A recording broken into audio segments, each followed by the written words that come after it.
Assalamualaikum warahmatullahi wabarakatuh.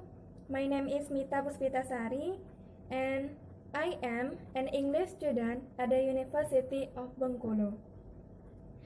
So, today I would like to present my proposal entitled English Speaking Anxiety, a study of the effect of gender on English department student 2019 academic year at the University of Bengkulu.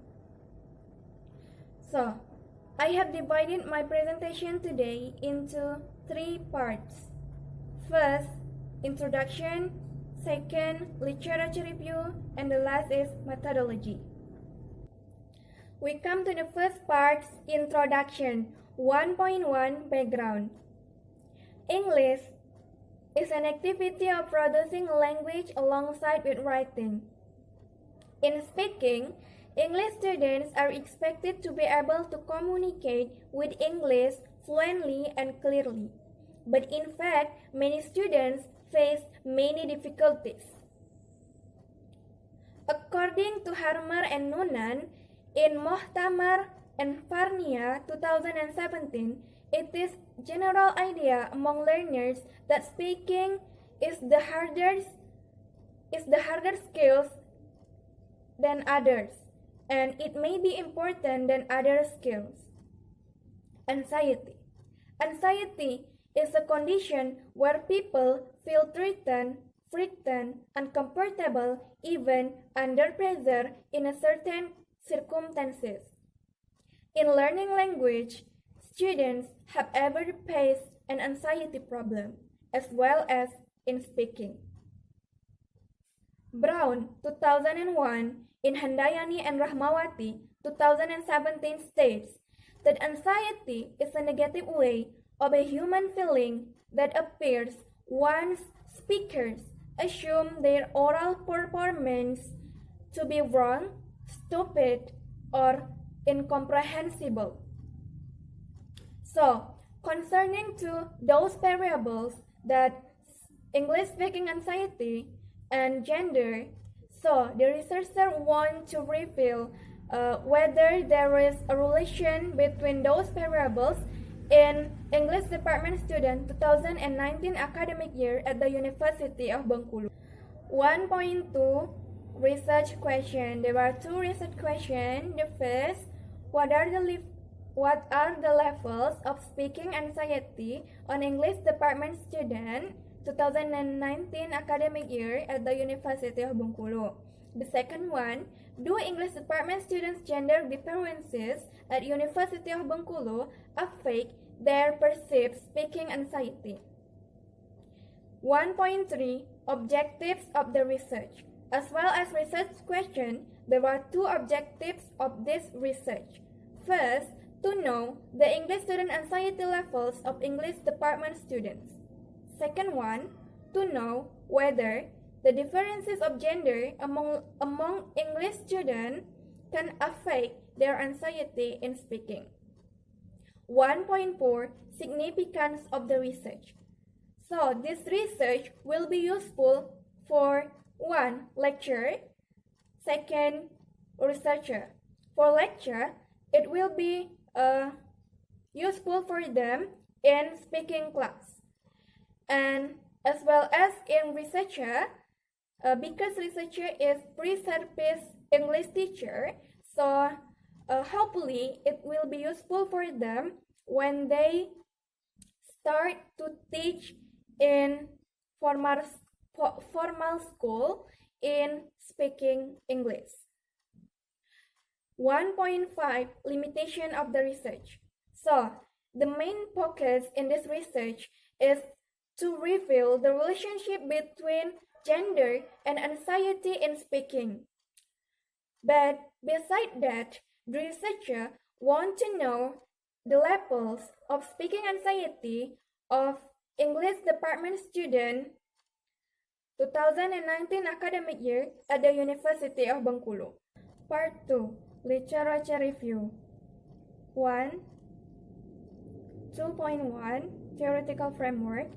1. Definition of speaking. As I said before, speaking is the activity of producing a language. While producing a language, there are much of knowledge from that language is needed.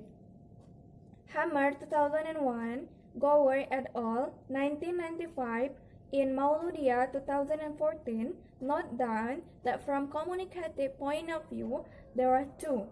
First, accuracy, including the correct use of vocabulary, grammar, and pronunciation, and the second is fluency, is the ability to keep going when speaking spontaneously. 2. Speaking goal. Main goal of speaking is for communication. 3. Speaking activities. There are 6 activities in oral communication. First, one-on-one speaking, student and student or student and teacher. 2. Small group or team-based. 3. Full class discussion. 4. In-class debates. 5. Speech or presentation. And the last is oral examination. So, next, speaking ability. Speaking ability is the student's ability in expressing their ideas orally, which is represented by the scores of speaking. Speaking ability, more complex and difficult more than people assume. Next, anxiety. Anxiety is different with worry and nervous. Anxiety associated with feelings of being uneasy, frustrated, apprehensive, or worried. According to Horowitz et al., there are 3 elements of anxiety. First one is communication apprehension. Second, test anxiety. And the last is fear of negative evaluation. Next is speaking language anxiety.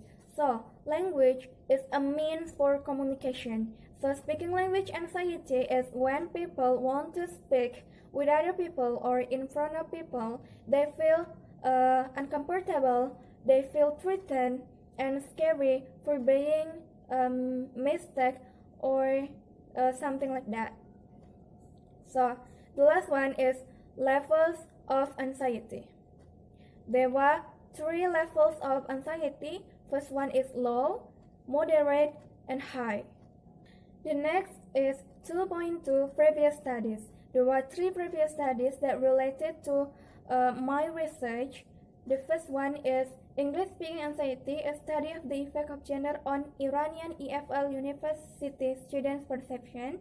The second is gender and language, communication apprehension in second language learning. And the third is gender differences in foreign language anxiety at an Ethiopian university, Mizan Tepe University, third year English major students in focus.